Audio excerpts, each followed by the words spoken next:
Yo, what's going on, everybody? It's Tony, and don't forget the eggs. So today, I want to talk about gatekeeping in anime, and I think it's mad lame to do it. But first of all, before I even get to talking about like why I think it's lame and all that kind of stuff, I want to say a genuine thank you for all the people that have gotten me into anime whenever I was a lot younger, because they could have gatekept it for me. And I want to say welcome to all the people that are just now starting to get into anime, people that are just like finding out the joys and the wonders that it has to bring to the world, like all the different facets that are involved with anime, like manga, you know, like everything that comes with the voice acting, understanding the difference between dubbed and subbed, all the different nuances that take place. Like, this is a new world to get into. So I just want to say welcome to anybody that's new into the anime world, and I want to embrace you with open arms and let you know that the community is actually bigger than the people that be trying to tell you all the little nuances of, like, you know, just being haters. Basically, we don't like haters. None of us like haters. And I got my trusty dusty notebook right here, so you'll see me referencing this bad boy to make sure that I'm staying on track. But I want to start off by talking about what is even the definition of a gatekeeper in general. And gatekeeping is defined as the activity of controlling and usually limiting general access to something. And they use the example of Walmart's cultural gatekeeping has served to narrow the mainstream for entertainment offerings.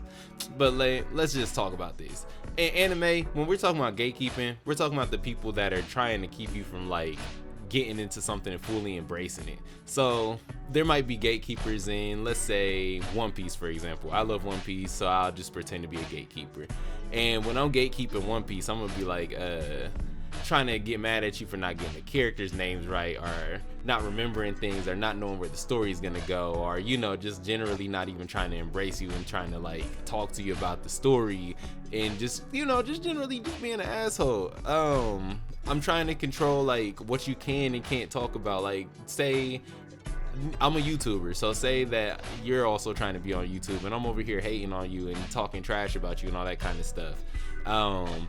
If I had a lot more power on the platform, and I'm somebody, like, I don't want to throw no names out there, but, you know, somebody that's of high stature in the community, and I'm suppressing you and your ability to grow within the community or, like, learn more, you know, just like, what if I have a One Piece data book that's only available to 100 people in the world, 99 people of those are Japanese, and you are the one American that has it, and you happen to be able to speak Japanese. It'd be kind of gatekeepy to not be able to just, like, share that. I know it's, like, kind of private and it's special, but it's like a piece of One Piece memorabilia. You want to put that out and, like, inform everybody else of what's going on.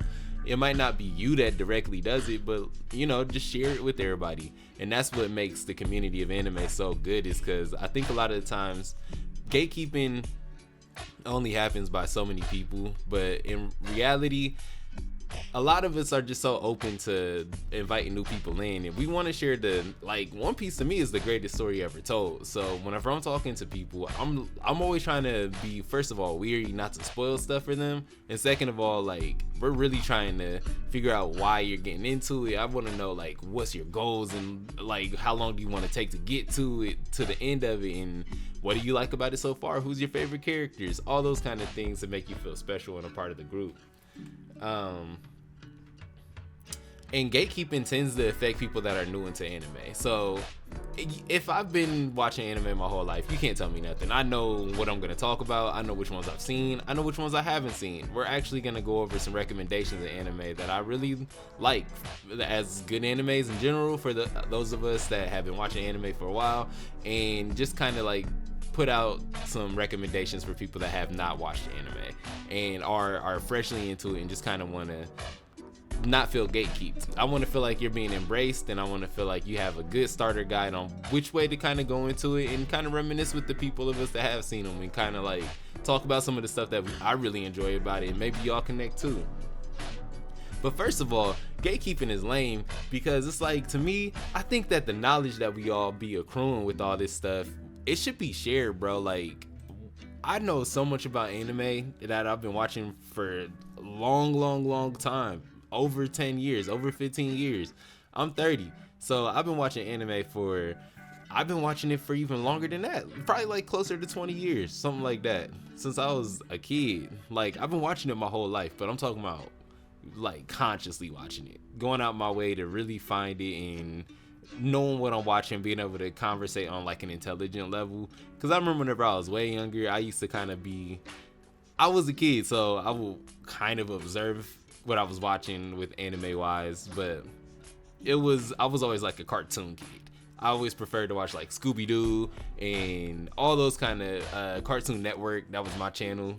It's not like anime wasn't on the top of the list, but it was just a lot harder to access. If I could have accessed it a lot easier, trust me, whenever Dragon Ball was on and all those kind of shows, I was trying to watch them, but I ain't have cable or anything like that either, so you know what I mean? And that's why I say, like, thank you to all the people that didn't gatekeep me, because I had friends at school that would like share their manga and stuff with me, and although like at the time I don't think I understood the impact that was gonna have on the rest of my life and the way that I just approached everything, that really did help to guide my path to being where I'm at now. Just like this person that really loves what he loves and nobody can tell me nothing, because I know I'm cool. I know that y'all cool too. I know that we can all embrace each other with open arms. I'm sure if I met most of y'all in real life and y'all met me, we'd all have cool vibes and we'd all just be chilling.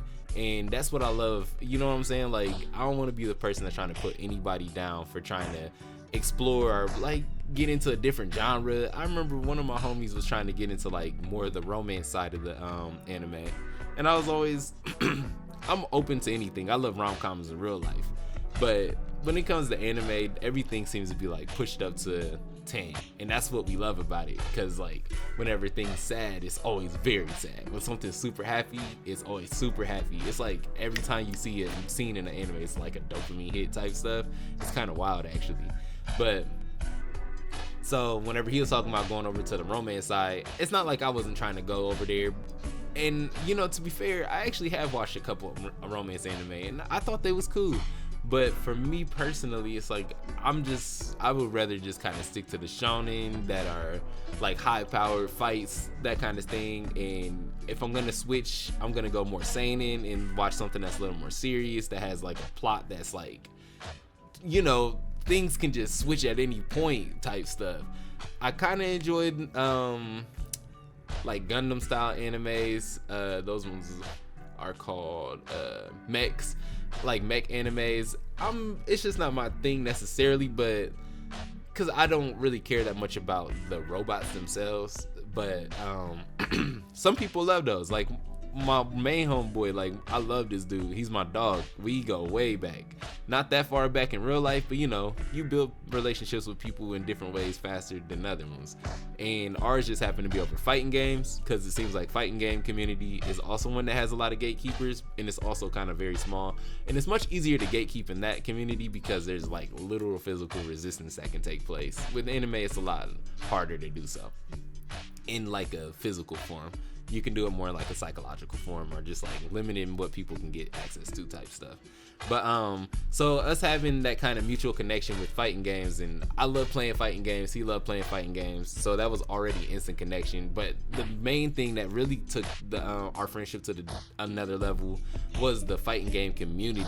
And just knowing about that, the FGC is one of the most cool places. It's just like the anime community, where like if you know about the anime community and you can just like, I watch some people's videos, like I'll shout some people out. We got the King of Lightning. I've been watching bro for years. He has no idea who I am, but I've been watching him for so long. Brago the Ace. Like there was Sorius Ever Mage at one point. There was For Neverworld at one point. Chibi's reviews whenever he used to do like One Piece.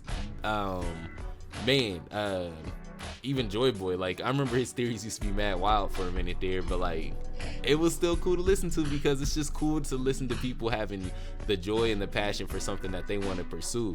And it's always been so, just, I mean, honestly, it's driven me to want to keep doing it, because every time that I wanted to pursue YouTube, because I actually have done it before and I got to like 2K subs and I felt cool, but it was always one of those things where life was taking place, so I could never really just sink my teeth into the experience and really kind of embrace it for what it was. It all felt kind of like luck at the time, and now I'm not pursuing this by luck. I'm kind of just really trying to target my people, and I really want to make sure that I'm not a gatekeeper and bringing everybody in, sharing all the things that I know.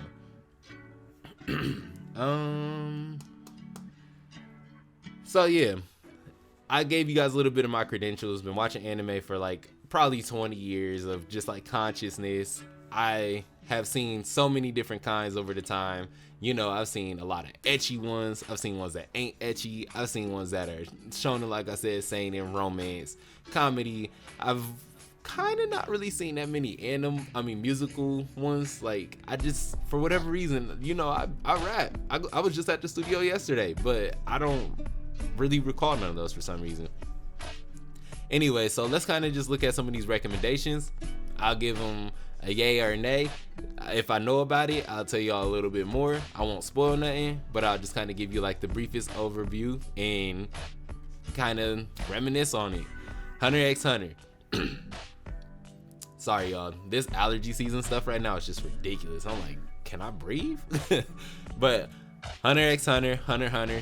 Either way, don't let nobody tell you. This would be a gatekeeper move to be like, it's Hunter x Hunter. Like, you know what I mean? If you want to say Hunter x Hunter, the X is right there, bro. It's okay. And that's actually where I got my rapper name from.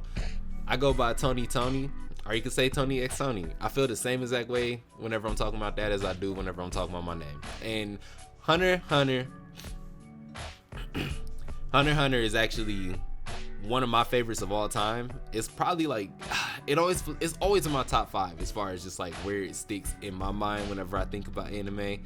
And it's because you develop a lot with these characters, and the story starts off so innocent, and you just have no idea how like actually complex the story will become. And the power system is so cool. It's probably one of the most fleshed out and thought out power systems that exist in anime. So if that helps to guide you, I really recommend that. Then we got Attack on Titan. Attack on Titan, I feel like everybody kind of has heard of, and if you haven't heard of it, man, I'm mind blown. But like, this one is actually super mainstream and relevant to culture because, you know, when it first came out, there was really nothing like it at the time. There is other very brutal anime, but what made this one stand out was the fact that it was brutal with very good animation, and that just didn't exist that way at the time. And the way that the first episode happened and shocked everybody kind of set like a new template for the way that people started to develop anime. The story, excellent. It gets a little bit confusing and it's never happy. So don't look, if you're looking for an anime that's gonna make you feel good, don't go to this one. Full Metal Alchemist Brotherhood. I still need to watch this one. I know for all my people that have been watching anime for a minute, y'all gonna be like, bro, you haven't watched Full Metal? And it's one of those things where it's like, I know that it's a great anime, and I have seen stuff, and I have gotten spoiled on things, and that's not making me not want to watch it. It's just, for whatever reason, I just haven't got around to it, and I really want to, and I'm gonna make the time, trust me. My Hero Academia. I love My Hero. This one, to me, is always a yay. I would recommend it big time, and I would also recommend Full Metal Alchemist Brotherhood just because I know it's got a great track record, so I can feel confident with everything that I've been told about it that you'll probably enjoy it. And I would still feel the same about My Hero. Lovable characters, you fall in love with all the characters really quick. The main character, he can be a little bit of a crybaby, so if you can get past that, then eventually he's not a crybaby no more, and he's actually pretty cool. And as far as the story, I love that they actually involve villains and make their stories feel fleshed out. It's a really good anime, really recommend it. Death Note, I can almost say the same thing about what I said with My Hero as far as like fleshing out both sides of the story. But with this story, you don't focus so much on the villains and the hero aspect as you do in My Hero Academia. It's really more protagonist, antagonist, and that's with everything really. But like in this one, you really kind of have to parse that a lot more clearly because there kind of is no clear good guys, and it's no real clear bad guys because it's also like based on moralic views. Demon Slayer, where that is come from. Demon Slayer is dope. I for the first time actually on TikTok, one of my homies, his name, he go by Buggy D Ace, I think, or anyway, something along those lines. I just call him Buggy. he told me he did not like Demon Slayer, and I was just like shocked. I was like, bro, what? Buggy the Clown, that's what he go by. I was like, bro, that's wild. How do you not like Demon Slayer? And then, you know, I love One Piece. I'm gonna keep going back to that because it's the easiest reference I can think of. And there's people that don't, and I had to come to the realization that, like, just because I like it don't mean everybody else is going to. And it doesn't matter how cool it is, what kind of storyline it got, what kind of animation it got, doesn't mean it's for everybody. I would still say big yay, go watch that one. But I guess there's gonna be people out there that don't like it necessarily. One Piece, you guys keep hearing me ranting about this. Everybody already know. The reputation speaks for itself. I love the powers. They don't necessarily always be the most congruent in the sense of, like, you don't always necessarily get the best explanations for how it works or why it works the way that it does. But I feel like with One Piece, you got to kind of trust the process, because with everything in the story, you don't necessarily get an initial explanation, but the explanation does come in a form that you just kind of usually are like, oh snap, that's how this works, and then it's just kind of like thrown in there.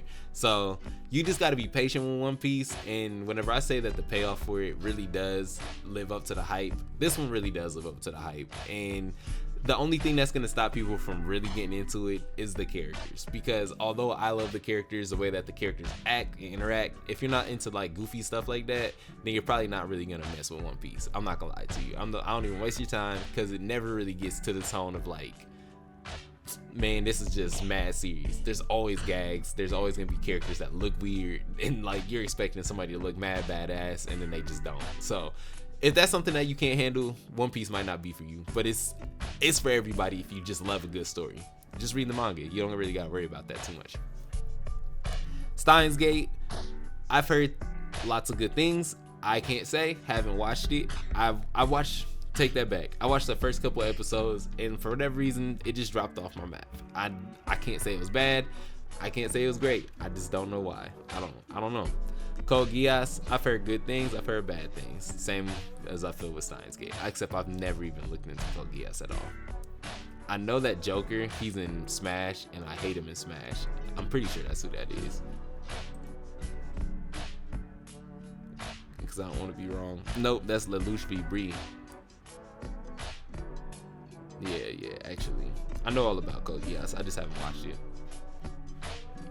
Naruto, man, that's a clear W. That's one of the big three, the original big three, just like One Piece, and it's all-time classic. Ninjas, nothing's cooler than ninjas except for pirates. They're like the same kind of cool.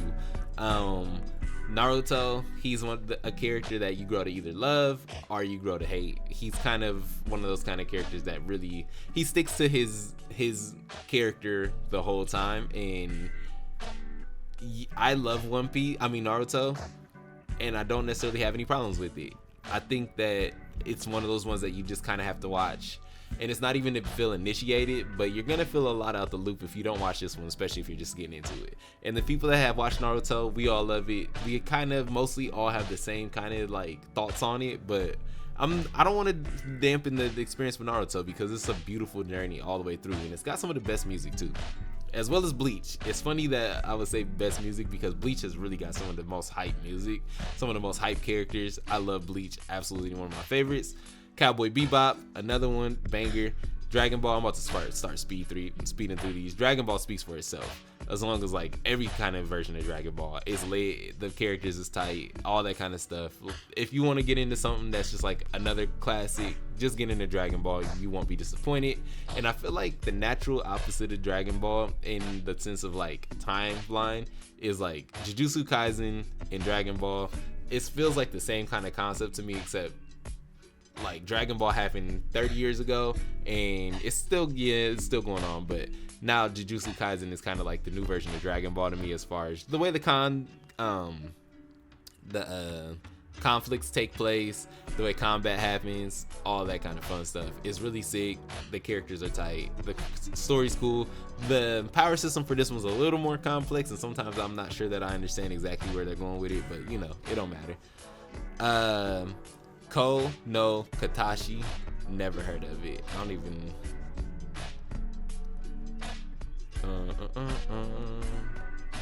not really saying too much about it. One Punch Man is fire. it's a gag one, so like if you don't like gags and gag characters, then you're probably not really gonna mess with One Punch Man all that much. But One Punch Man is badass, and the manga of it is actually even more stellar because first of all, you got more content from it, but you just get to see like some wild stuff, and I'm just like, bro, this is crazy. I love One Punch Man, to be honest with you. That time I got reincarnated as a slime. I love Rimuru. Rimuru's dope. He's a little slime, and he can do all kinds of wild stuff. His power is astronomical, and if you like busted main characters, you have to go check out That Time I Got Reincarnated as a Slime. Clannad After Story. I think I watched the original Clannad like forever ago, and I liked it, but I just can't tell you what it was even about. I want to rewatch it. I'm probably gonna rewatch it with Marlena. Classroom of the Elite, the 3rd season, but Classroom of the Elite in general it's cool stuff. Especially if you're into like politics and just conflicts that don't necessarily deal with like physical conflicts, they really be having some they really be getting into the political side of things in the classroom forum. That's basically what I'm gonna say. It's wild. Haikyuu's epic. Sports animes to me are just, sports animes sometimes are even more entertaining than real life. The only problem with sports animes is just that like you don't get the same kind of experience that you do with real life, in the sense of the characters they're cartoons, so you don't get after interviews and like all the stuff, but you oftentimes do get inner dialogues with them and understand exactly what the psychology of the character is. And that's probably one of the coolest things, is you really dive into the psychology of these characters as they grow and get better at their sport and their games. And Haikyuu is just one example of that, but there is a lot of other ones that are very good too. And if you want to know any of those, I can really go into a bunch of sports animes that are fire. Tokyo Ghoul, banger. That one, I used to watch Chibi reviews talk about it, but I just never watched it for some reason. But the story is really dope. I can't say anything past that. We got Vinland Saga. Vinland Saga is dope. It's a story of revenge, and I think that anybody that's just really trying to get into something that's mad violent but has a really cool storyline behind it, and there's like really calculated thoughts and ways to go about getting revenge and stuff like that, and really this one's a really good one for people that like thought-provoking animes and revenge plots, is basically what I'm trying to say. Berserk Berserk speaks for itself. This one, in some people's mind, is the greatest of all time, and I think that I can see where they're coming from, just because the influence that it's had on culture. It's influenced so many of your favorite things in real life. And just go do your own research on Berserk, or I could do a video on Berserk and some of the things that it's kind of inspired. We can go do like a deep dive, kind of like what we're doing right now, and make you guys feel like we're both gaining something out of this. And Erased is a psychological thriller type of one that deals with time travel. So if you like time travel and you really like to if you want to cry, watch Erased. That one got me good. But so now that we went over some recommendations for some animes, I just really want to say, like, don't ever feel like you can't come reach out to somebody that's involved in the anime community. There's so many people that are so willing to just like reach out, be friendly, share DMs, and I'm sure that there's even people in real life that if you're close enough, they'll be willing to like hang out type stuff. I don't know. That's a conversation for what y'all have in the DMs. But don't be afraid to reach out to people, because a lot of people are also looking for friends in the anime community and really trying to find ways to build up their network and talk about the things that they love and want to continue to grow with. So I know that this is a different kind of video for me, but I just really wanted to make sure that people that come to my channel understand the tone that I'm trying to set, and they understand just like that I really want to make this place a place to be for people that are new and for people that are experienced in the anime genre, and also just want to have a friend. So yeah, have a good one, y'all. Thank you for stopping by. Like, comment, subscribe, all that fun stuff. We'll continue to just dive into all these fun different topics, y'all. All right, peace.